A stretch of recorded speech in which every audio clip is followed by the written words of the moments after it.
Coming. We're going to get going in just a few minutes. We're just queuing things up here on our end and we'll get started.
Hello?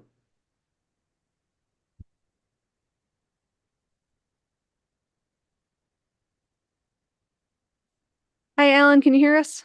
Yes, I can hear you fine. I'm sorry. It required a separate passcode and took me a minute to get that in. I apologize.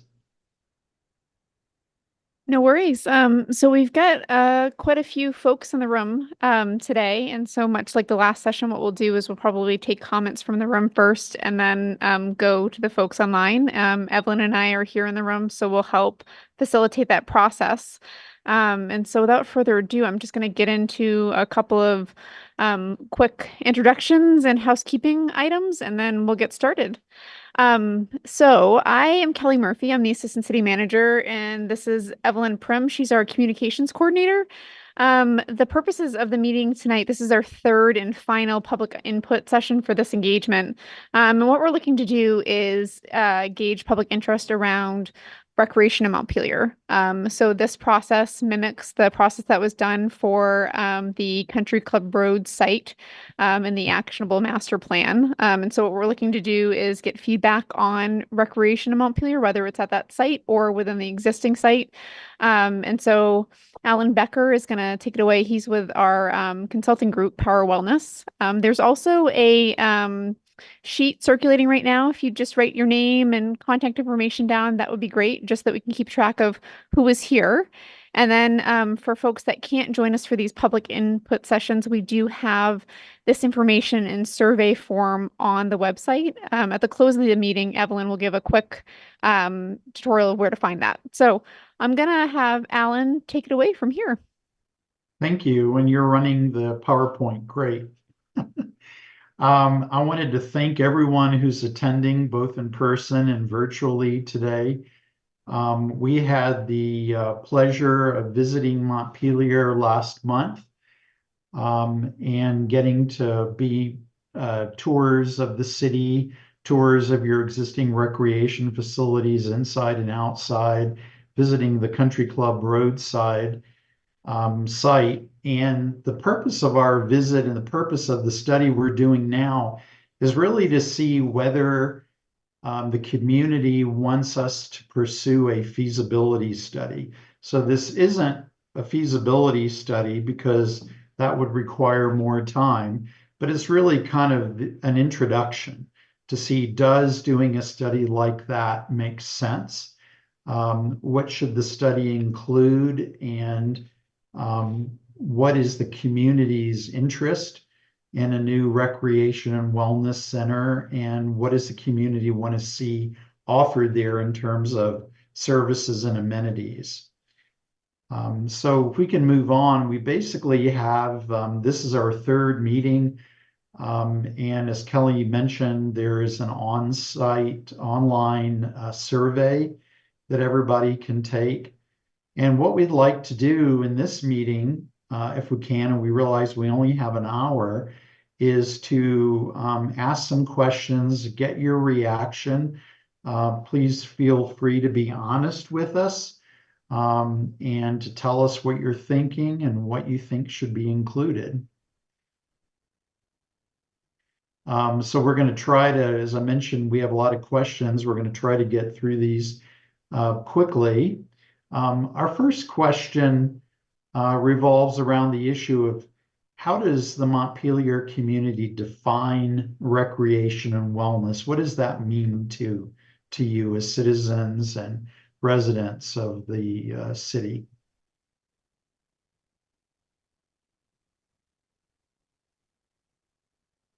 And so this is the first question. Is there anybody in the room that wants to provide feedback? If not, we'll take the questions online.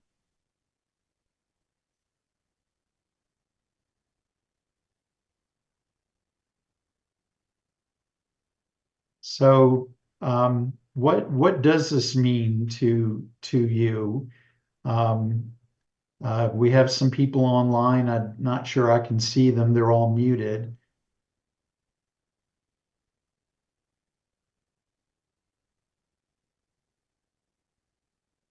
I'm right up here to the table. That would be awesome. Oh, there. Yes. Okay.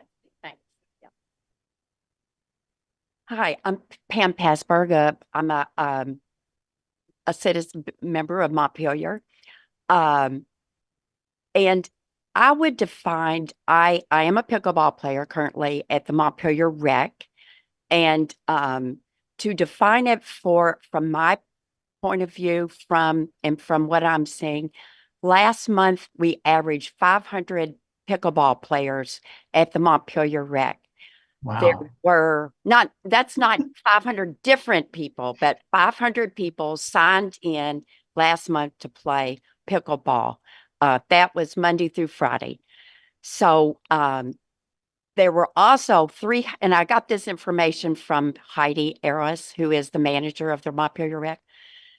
Last month, there were over 360 basketball players that signed in to play basketball Monday through Thursday during the noon recreation or noon slot. On the weekend, Saturday, Sunday, we don't have a number, but they play ping pong and they play dodgeball at the rec on Sundays. So to me, the recreation center on the Berry Street is affordable recreation for many. And when I say recreation, fitness and wellness works into that because most of that is definitely some cardio, fitness as well as fun.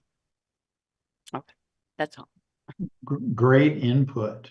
It's amazing how popular pickleball has become, and for good reason.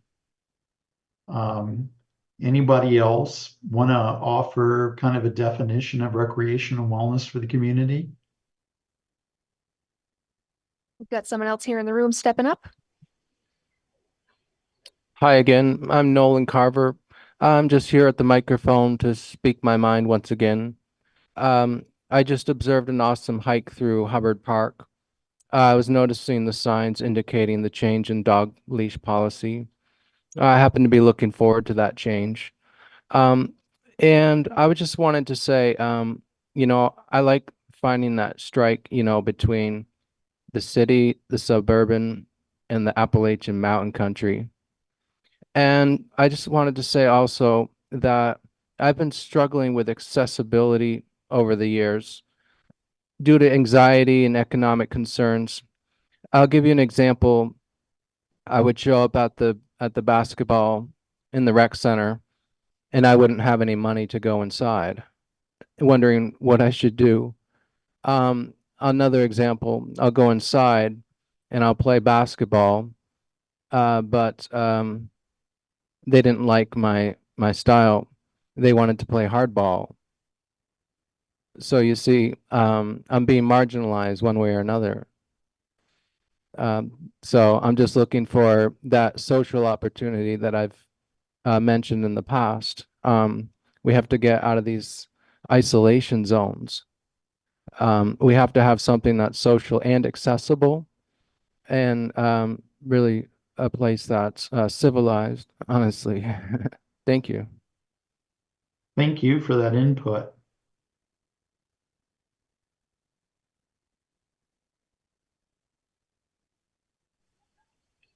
I could give it a shot. I'm online. Okay, thank you. Excellent.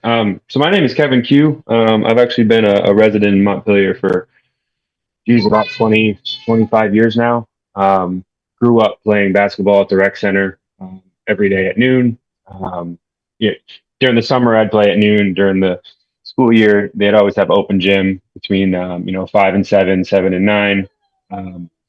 Just to build off the last two people who came up and commented about, accessibility, welcoming community, just, you know, I always felt welcome when I came into the rec. It was a great place for me to go as a young teenager. I could show up there after school with all my buddies, have a good couple of hours, go home, and do it all again the next day.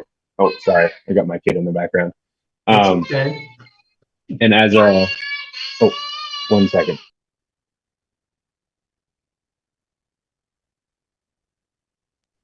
Sorry about that. Problem. But I noticed that as I got older, it was harder to find a place to play recreational basketball outside of the rec center. When I was younger, Sundays we'd go to the high school, Saturdays we'd go to the middle school, and then the rest of those days were either filled at the rec field itself or at the rec facility on Berry Street. Um, and I mentioned the basketball scene quite a bit because that's kind of where I'm at. But I play with 20 to 30 guys on the regular. And it's not in Montpelier often. I have to go to Waterbury. I have to go to Northfield. I'm in a couple of local leagues, Revolution and the Central Vermont Men's Basketball League. I feel like if we had a bigger facility in Montpelier, it would definitely drive a lot of opportunities for more tournaments to come in, less travel time for locals, and just an overall just a building community like it was when I was younger. Um, and I took the survey. I don't mean to take over. I know 5 minutes per question. But like I go up to Berlin to use the pool up at Green Mountain Fitness. I'm sure an indoor pool in the winter time would drive a bunch of traffic. And I know I like to swim in the winter, so not in the cold outside, but indoor facilities are nice. Right. And then dog parks. I know there's been the ongoing discussion about Hubbard Park. I go to Hubbard Park 4 or 5 times a week. So I just think overall it'd be great to build out our recreation and wellness and bring it back into Montpelier like it used to be. Is there a dog park in Montpelier? I don't recall seeing one. No, so I go. I walk. My dog actually passed 2 weeks ago.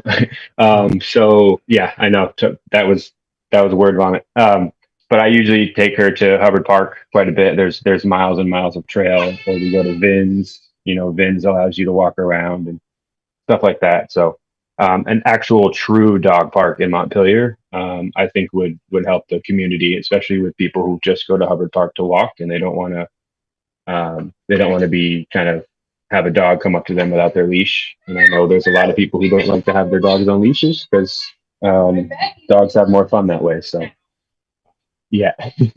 Okay. Well, thank you. Should we move on to, do we have any more input on this question, or should we move on to the next one? We have one more person coming up here. Okay, great. Hi, my name is Steve Cease. I live on North Street, and I've either worked and or lived in Montpelier for over 50 years at this point. In that time, I think I've walked, biked, skied, run, paddled in a great deal of the capital city. But I want to come back to a point that I think Pam Passberg started. And it seems to me if we're talking about a recreation center in particular, wellness and recreation start with kids. And I want to focus on that aspect of recreation in the city, because we're really talking here tonight about a recreation center. And I think our prime audience for that should be the kids in town, kids who can walk to a recreation center after school or on the weekends and engage in healthy, socialized recreation in a safe, affordable venue. So that's what I'm going to come back to that, I hope, in remarks later on. But I wanted to make that point now as we start out. Thanks. Thank you. Oops, Jesus. And so our second question, a little bit different topic. And I realize this is very general because we all have different definitions of what wellness is. But where do you learn about wellness today? Who provides that information in the community? Do you get it online? Do you get it from news sources, from the hospital, from physicians? And do you think this is something that the community should be providing?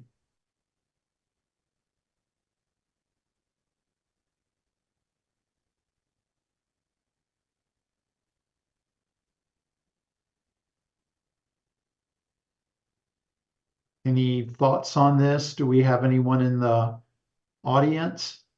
We do. Someone's coming up right now. Okay, great.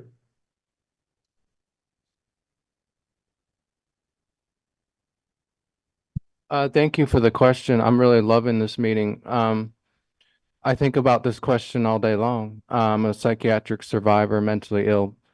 I have two psychiatric survivor resources that are maybe two or three.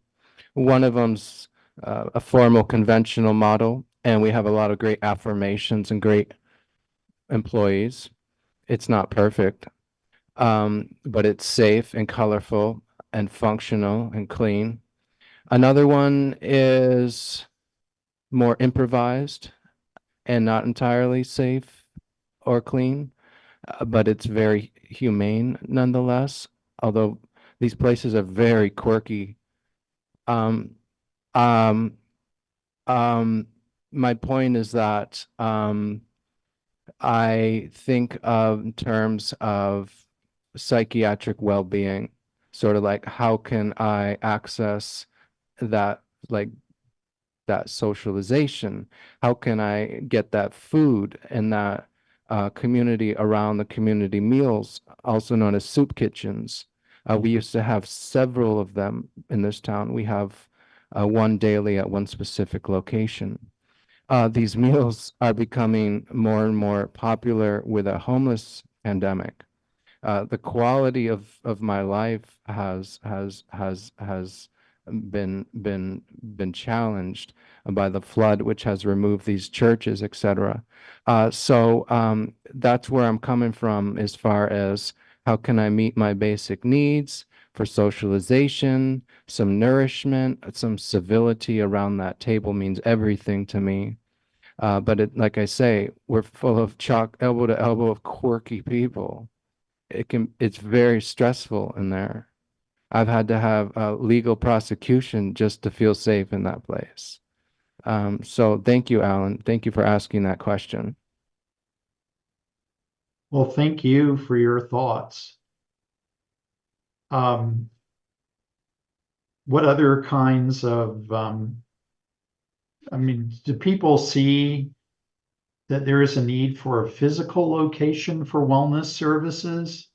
Or is that an overlap with recreation, or is it a kind of an output from recreation?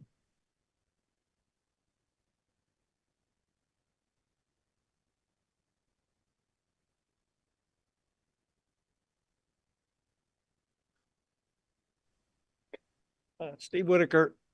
Hi, Steve.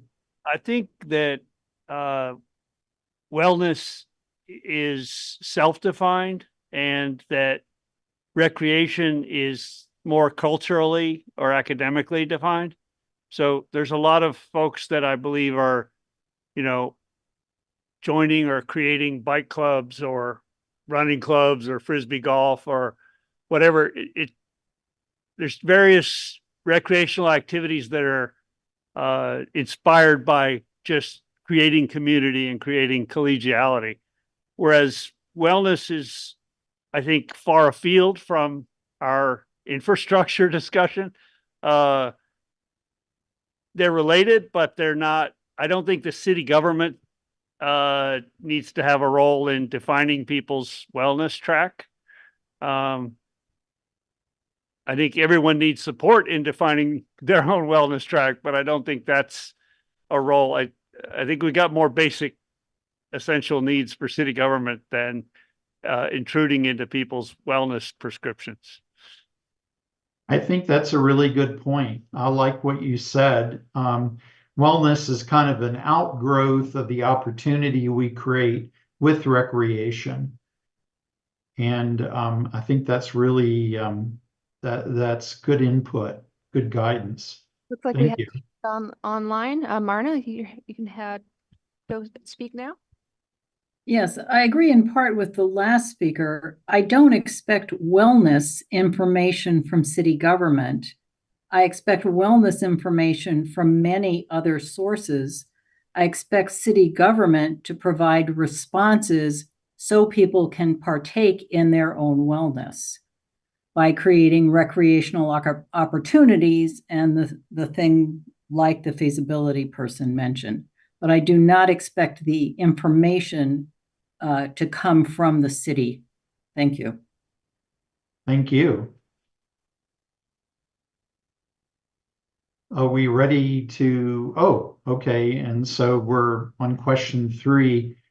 What do you expect from a recreation and wellness center?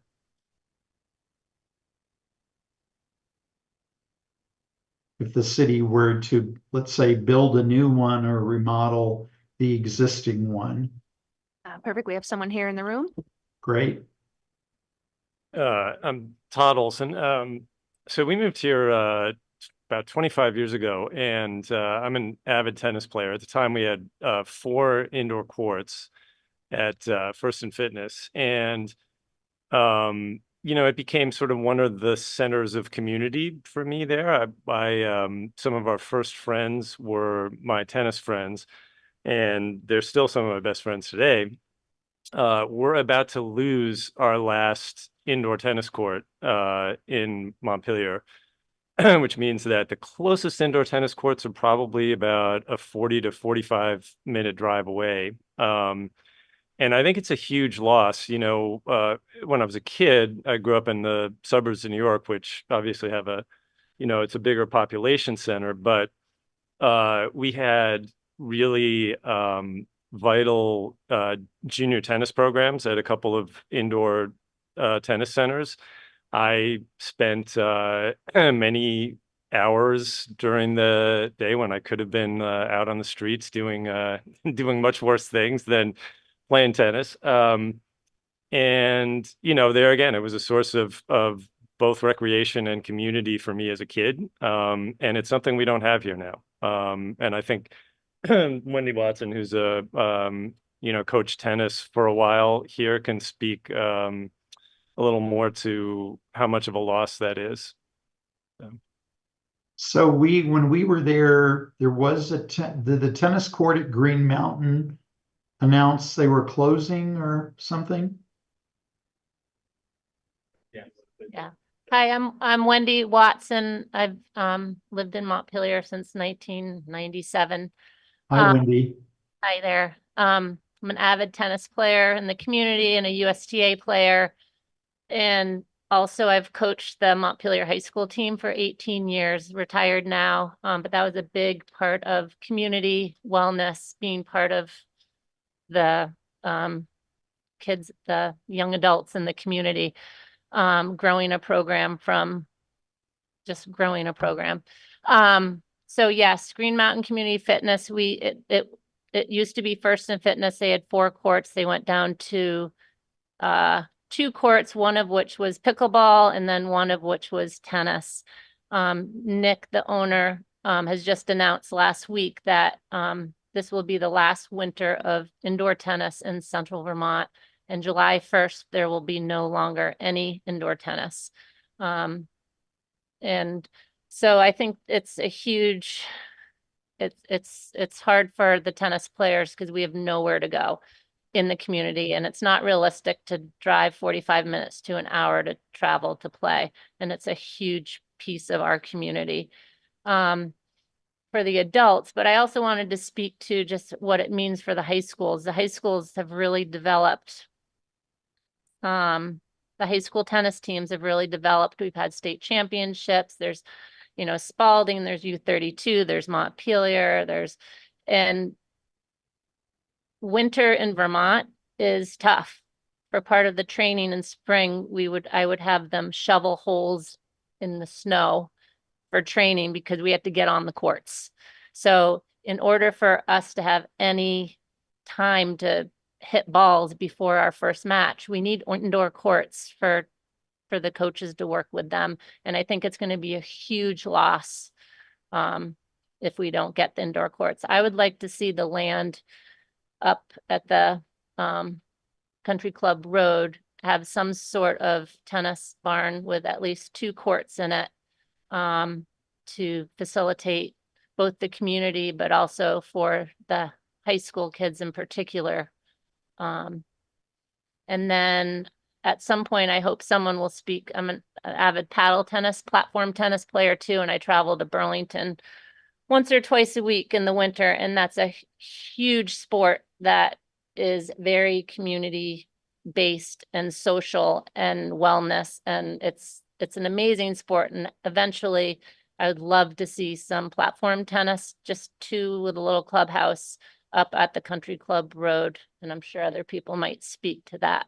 But I think it's imperative we get indoor racket sports. Thank you. Thank you. Go ahead. I think we have Phil, and then we'll take more comments from the room. Okay.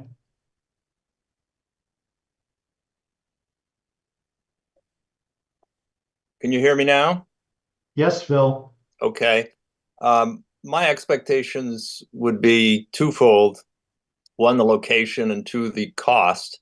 I watched some of the earlier presentations, and I agree with, there were comments by Dave Kidney and Christine Lillyquist and Jessa Bernard about keeping it downtown, keeping it accessible for kids so that they can go after school easily. I think Country Club is a long way off, and so my preference would be to rehab the existing space. I think I understand there's a grant that's going to be upgrading the energy system there, but I suspect overall rehabbing that building would be a lot less than building a new one. We did have a study last December. Consultant came in and talked about a couple of versions of a center, one with a pool, one without. The one without would cost $44 million by one calculation by a council member.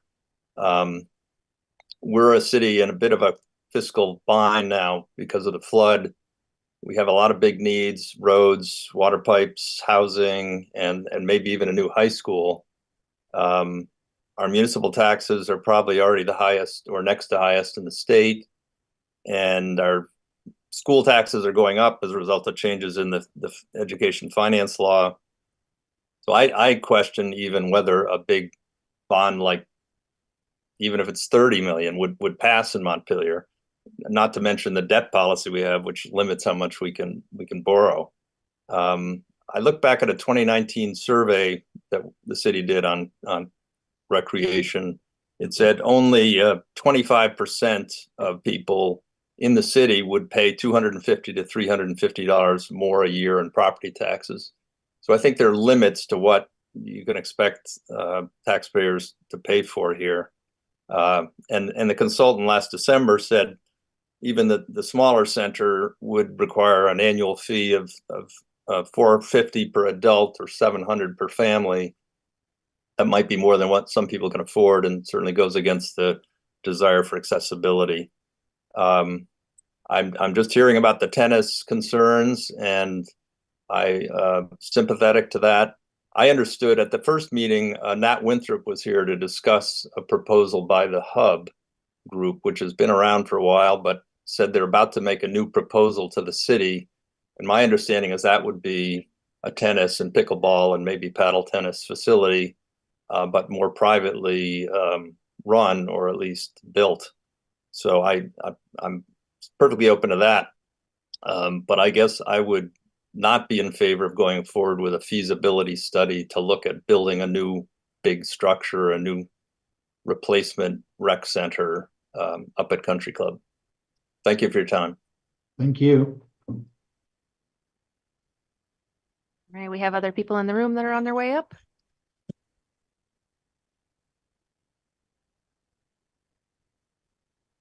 Hello.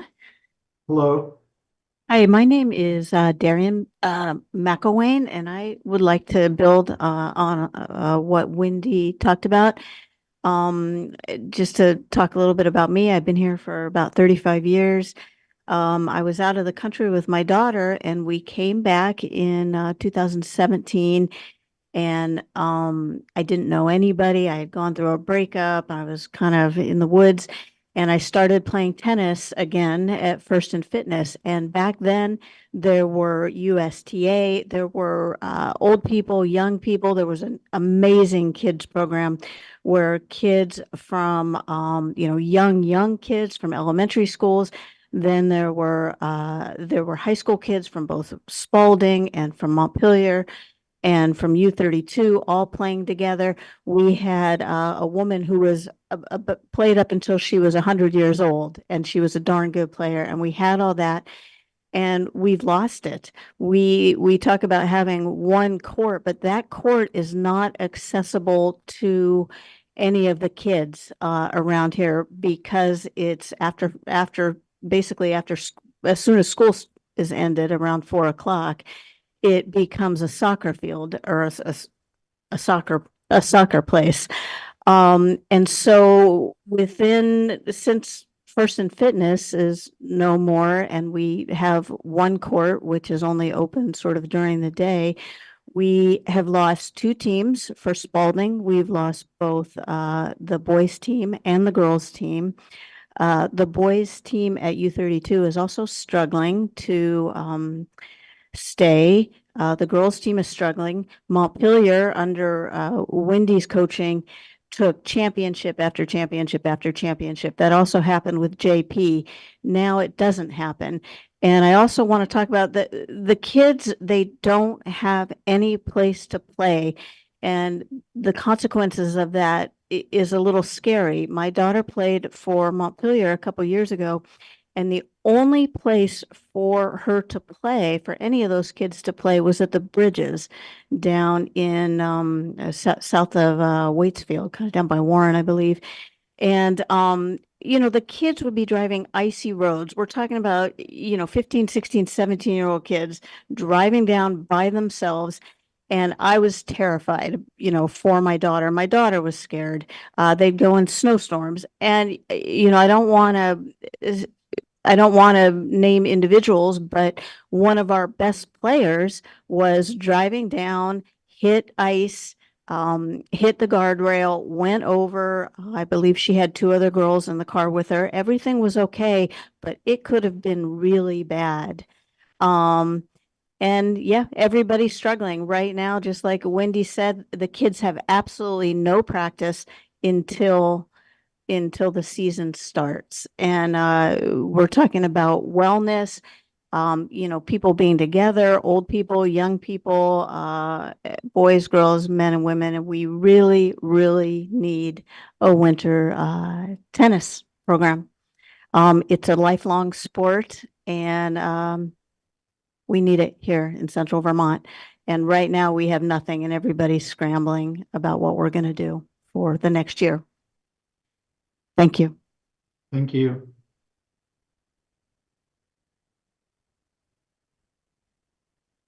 Are there any more speakers on this, or do we want to? Oh, yes, I see someone coming Again, to the table. we've been talking about one recreational activity, tennis, which is a terrific sport. But I think we ought to back up a little bit and take a little bit wider focus on what we're talking about from a recreation and wellness center, singular. A wellness center or a recreation center can be a number of things. People talk about cross-country ski centers, but they're really all about dispersed recreation. For me, I think we need to get back to that, our ideas about who is our audience, who's our target market, what are we trying to do with a recreation and wellness center.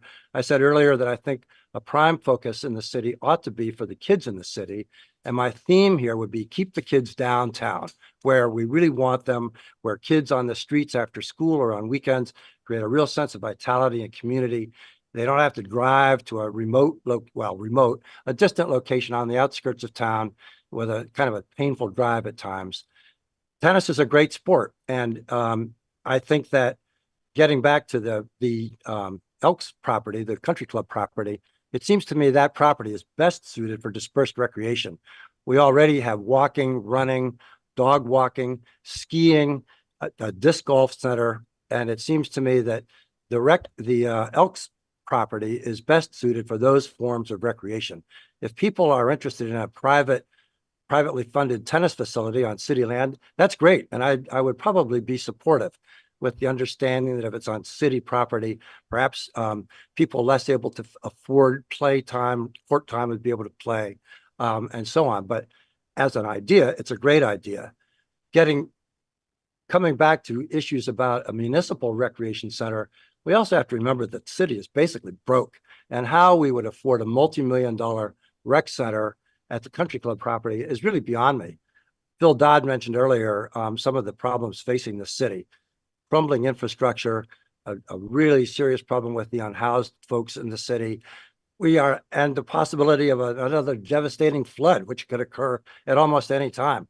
So I really think, in some respects, we need to remember that maybe recreation isn't the top priority for the city, and we really need to keep our ideas focused and affordable.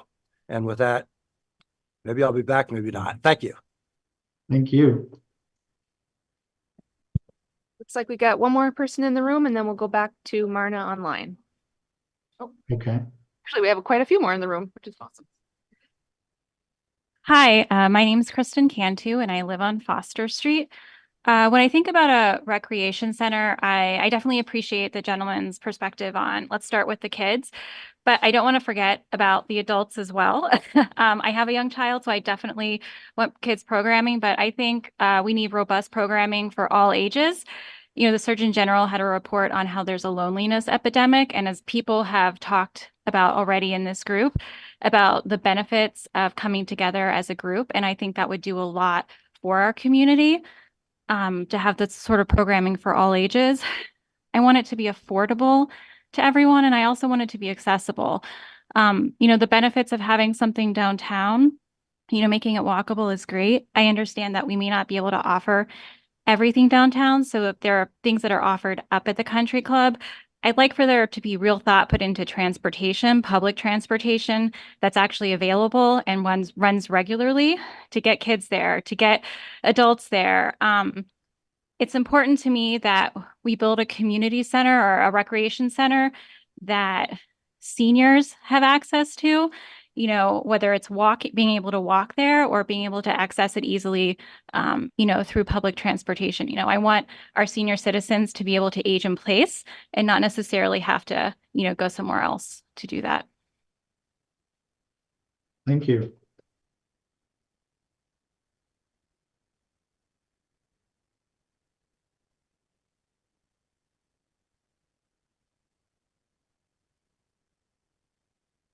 Hi, Alan. Hi. My name is Ethan Atkin. I'm answering the question, what are your expectations from a recreation and wellness center? And in a very big picture way, what you would want is a indoor and outdoor facility that offered a variety of different recreation and wellness activities, both social as well as physical, that would be something that a family could go to, a 3-generation family could go to, and everyone would find something that was of interest to them at that particular time that they went there. And would have, you know, this is an opportunity in a situation like that for a municipality not to really introduce or try to tell people about wellness, but to make sure that a place where a 3-generation family is going has information and resources available to all 3 of those generations that address wellness, not just their recreation or physical needs, but your mental health needs and your regular health needs. This is my idea of what an ideal place would be like. And the beauty of something like that is for a community like Montpelier and Washington County in general, is right now there is no such place. And it would attract people to come into the city. It would attract businesses. It would attract, because a lot of, if you go to Blue Cross Blue Shield, they are crying out all the time that we can't get employees to come and work for us here. They may move out of town if they can't figure out a way to attract people. This type of, if you can build a recreation and wellness center, this can be the kind of thing that would attract businesses and people to move into the area, and because they know that this is there. It's a rural community at the end of the day, and we don't, people move out of rural communities because these types of facilities don't exist. Montpelier has not grown in this population in 25 years. Why? Because we don't have these kinds of things. This is what we need. Thank you.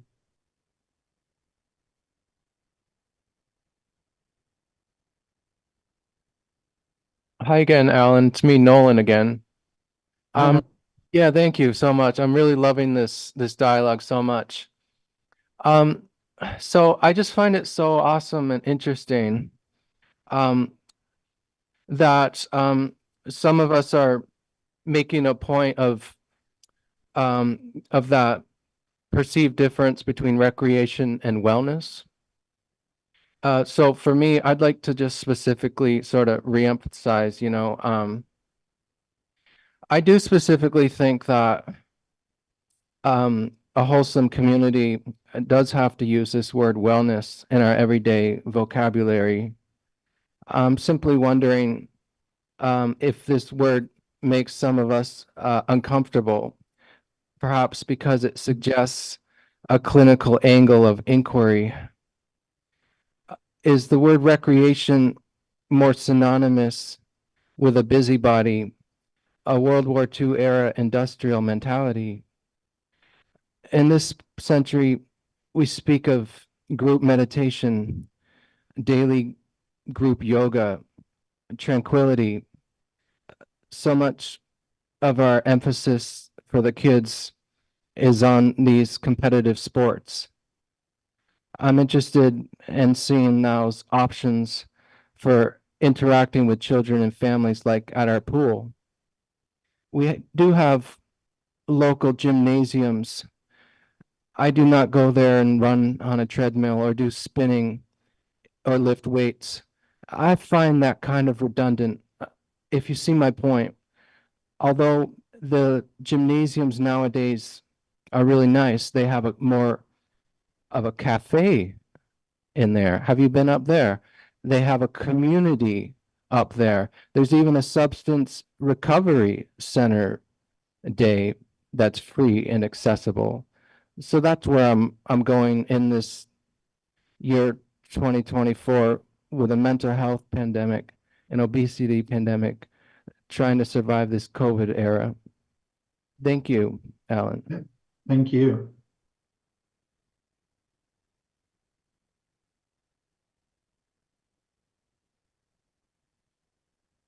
Marna, if you're ready to go, you can go ahead and speak up, and then we'll take more questions from the room. Okay, yes, I just want to say I find much of the discussion confusing in that, as far as I understand, many of the examples included private facilities, private endeavors, or public education endeavors. I'm not sure what the intent here is. Is it a discussion for creating a regional center? Someone recently mentioned a public-private combination. I guess what I understood this to be was something by and for the taxpayers of Montpelier to consider a feasibility study for that audience. I don't know what it is, but it may be helpful to have a good definition to that. Thank you.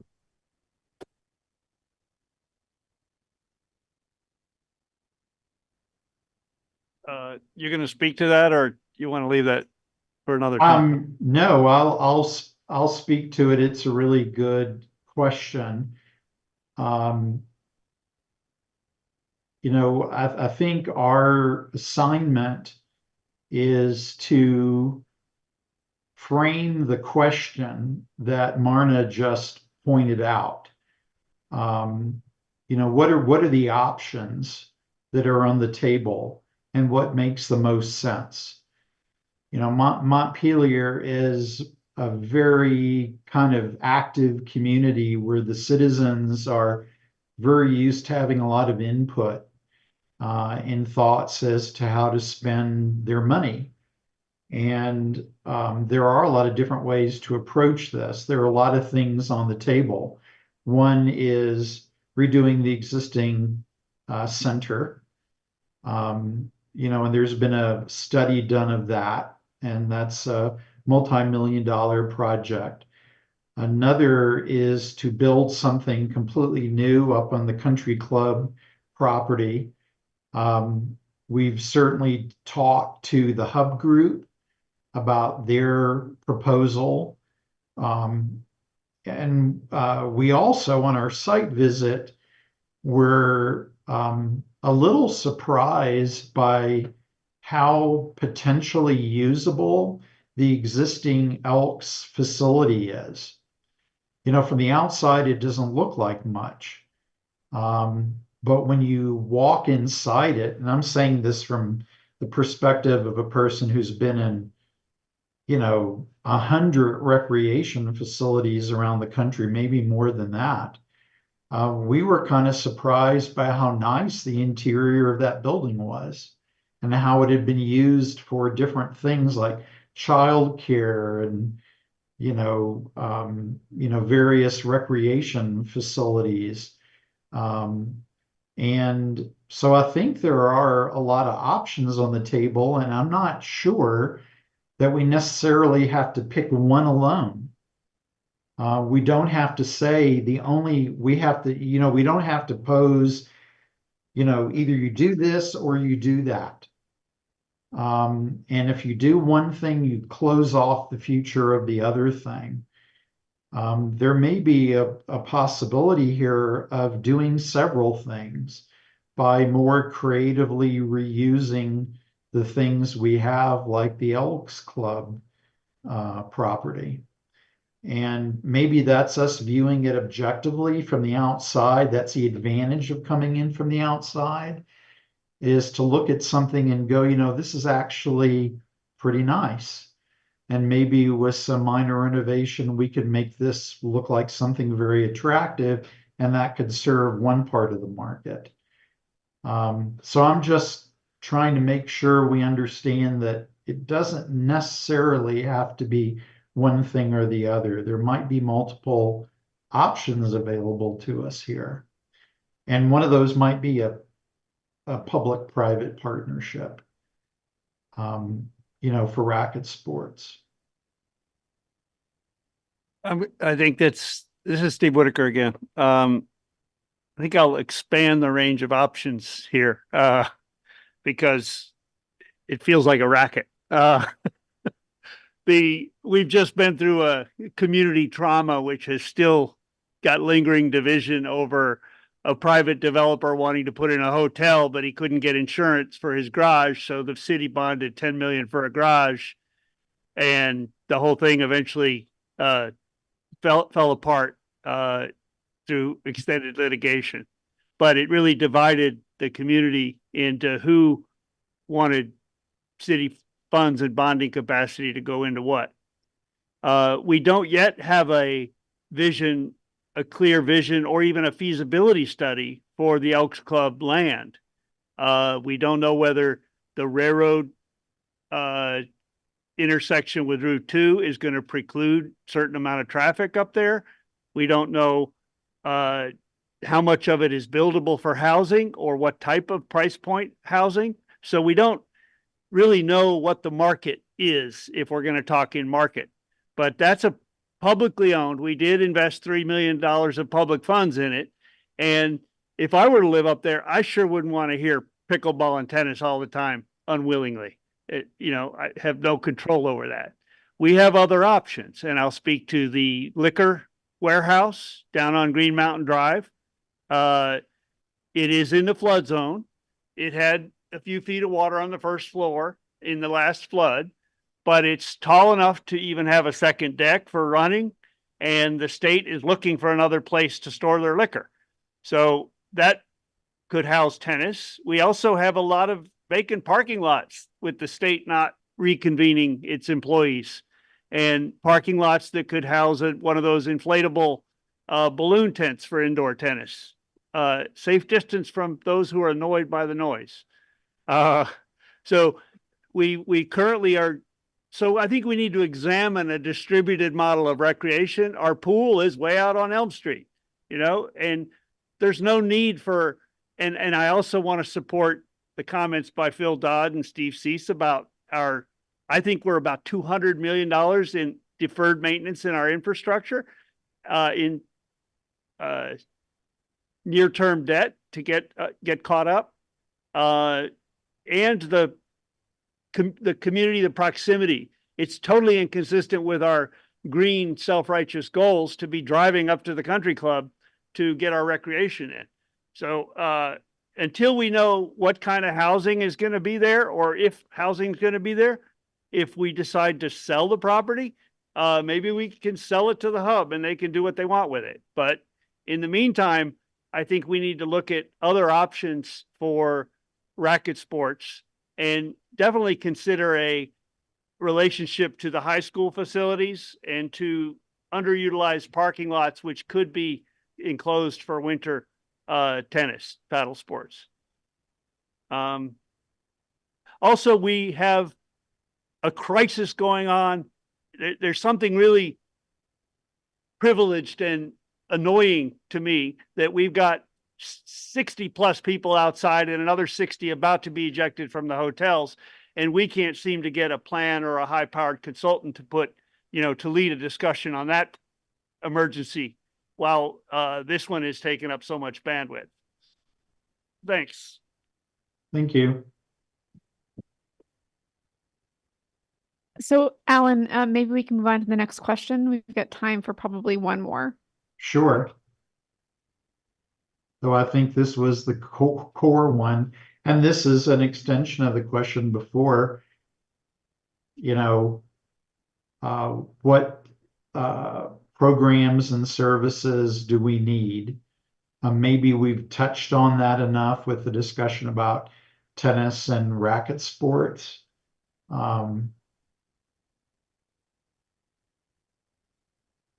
And I think does anybody have any comments to make on how they would be involved other than to participate in the sports?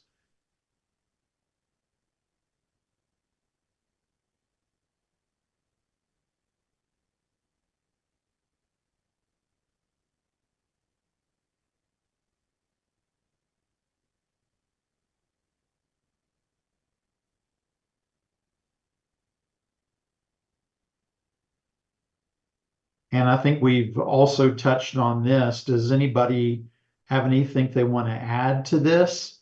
Or does anybody want to speak in favor of kind of decentralizing things, or what they see as the advantages of centralizing versus decentralizing in terms of location? Alan, Steve Whitaker, I'll speak very briefly again on this topic. Okay. That we do have a facility that I'm not supportive of a congregate shelter spending millions of dollars on converting the existing rec center. I think that is fully functional and utilized, and walking distance, bicycle distance, right on the bike path from multiple directions. It's ideal for basketball. We could upfit the showers and put some ADA compliance in it. So basketball in one place, tennis in another, pool at another, frisbee golf at another.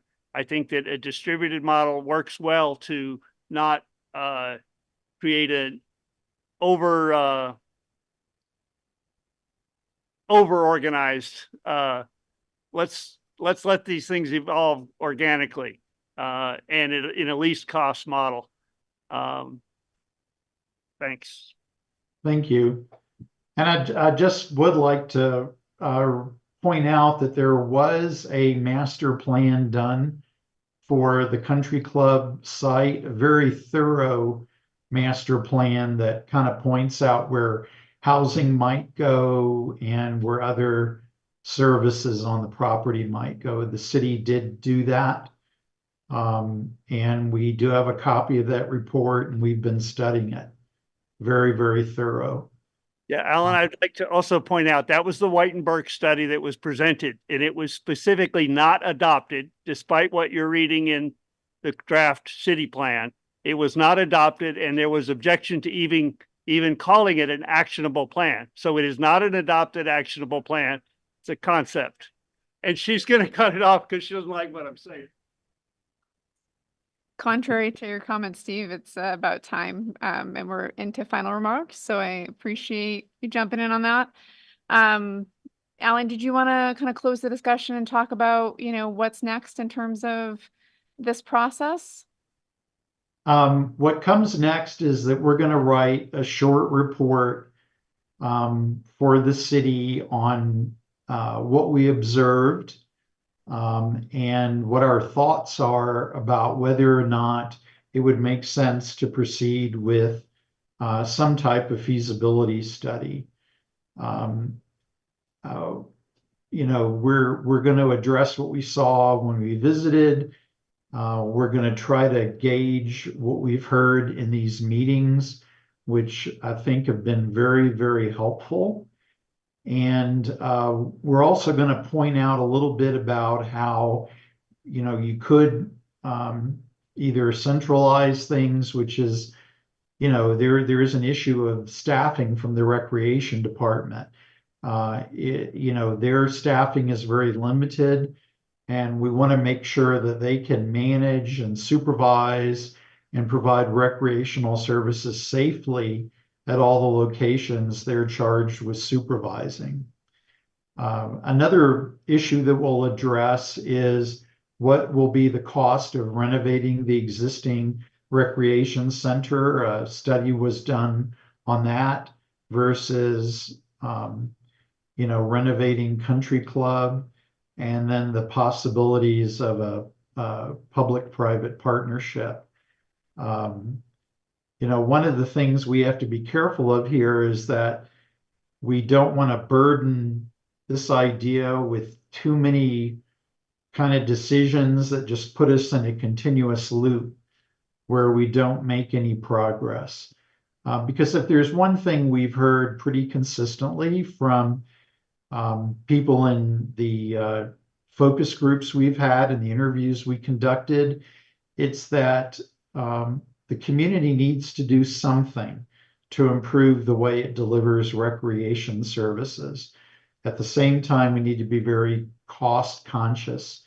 And one of the things we do, we're not just a consulting firm, we manage about 30 plus facilities around the country.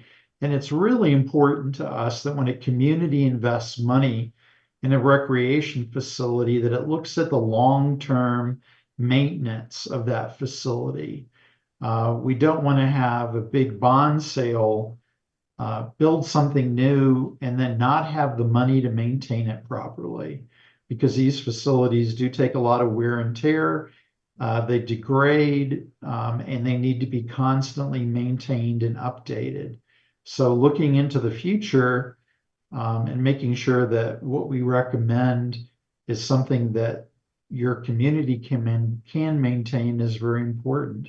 And I think on a final note, we'd like to say that whether we proceed with a more defined feasibility study or not, Montpelier has a lot of really unique assets and features. And I think the main one is the fact that so many of you participated in this process, and so many of you showed up to this meeting today. And that's very impressive, because in a lot of communities we work in, the public leaves that all up to the city. They don't really get heavily involved. And that says a lot about your community, that so many of you are so willing to spend your time coming to these meetings, and so many of you spend your time supporting the various activities in the community in terms of recreation and wellness. So we want to thank you for this opportunity and to tell you that for us, it's been an enjoyable and enlightening process, and we hope we get to work with you further. So Ellen, Evelyn's gonna give a quick summary of where to find the survey. So all these questions are available online to answer completely if you'd like to. And then we have two folks that one has a comment and one has a question in the room that we're gonna take. And that'll be sort of the end of things here for today. I just want to say thank you very much for participating. And if you have any questions or comments, please feel free to reach out to either Evelyn or myself. And we'll continue with this process as we. All right, great. Thank you, Kelly. So the folks that are here right now, I'm happy to see that you all heard about this somehow. But I wanted to show you two places where you can get updates on this and complete the survey. So here we are on the City of Montpelier's website. So if you scroll down, this portal right here, the community engagement portal, if you click anywhere on this bar, this will take you to our community engagement portal. And you'll see there's different projects. And so we have a variety of different things going on. So please explore those. But if you scroll down to the community services section, you'll see the Recreation and Wellness Center. So if you click on View Project, this has the a full explanation of what the project is, some of the history about how it came about. We have a summary of the important dates. So as the project progresses, if there are other dates that pop up for meetings, we'll pop those in there. And then you'll scroll down just a little bit further. You can watch the recordings of all the past meetings. And then right down at the bottom, you'll see we have the open survey. So then you just click on that, and it says it takes approximately 11 minutes to complete, but it's not timed, so you can take as long as you want or as quick as you want. And then to the other place, I'll just go back to the website. So again, scroll down past the popular links, this latest news carousel, this is where we put all the recent things that are happening. And so I update this throughout the day. So you'll see we have a few things that show up, but I have the recreation right here, pinned right here. So then you just click on that. And then this is also another area where you can access updates, view the information, take the survey, and see the public information recording. So just two different places, kind of two different methods for involving, and then notify me. And so if you click on that, I recently added a tutorial video that just describes how to sign up. So I would just encourage you to watch that first. It's only about 4 minutes long. And then you can just put your email address right in there, hit sign in, and then you would click the icon for which updates you want to receive. And so for this project, we're sending updates out through the City of Montpelier general updates list. And then we also have one for the Country Club Road project, the DPW news, and the police department. And then if you scroll down, you can see all of our committees also have notification buttons as well. How did you get to that? So this is on our website. So if you go to montpelier-vt.org, this is what the homepage looks like. You'll just scroll down and then you'll see different links, and latest news is right here. Sign up? Where was Yep, to sign up is just a little bit above. It's notify me in the popular links. Yeah. And I'll also link to that when I do Facebook posts or Front Porch Forum posts. I'm trying to always include a hyperlink there. So if you see the post and you want to sign up, if you haven't yet, just go ahead and click right on that link and it'll take you right there. So that will do questions, but thank you so much, everybody else, for coming. Alan, you're still with us, I assume? Yes. Hi, it's Nat Winthrop. Hi, Nat. Hi.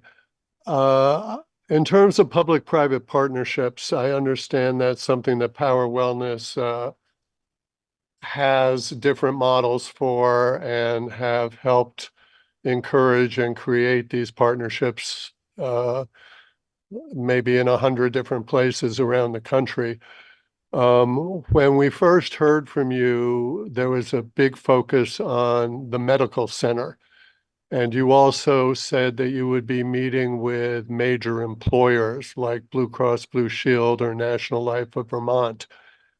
Have you been meeting with those groups, and is there any indication that they may be interested in a public-private partnership? We haven't met with anyone since we've been there. We did meet with some representatives of the hospital, but we didn't get into any detailed discussions about how the hospital would be involved. And we didn't get into any detailed conversations with the businesses in the area, how they would be involved. Public-private partnerships are certainly an option to consider. And what, the hub's proposal in effect is a form of a public-private partnership where a private group operates something on, land that's owned by a municipality. And I think that's certainly something that could be explored in more detail in the future. I hope that answered your question.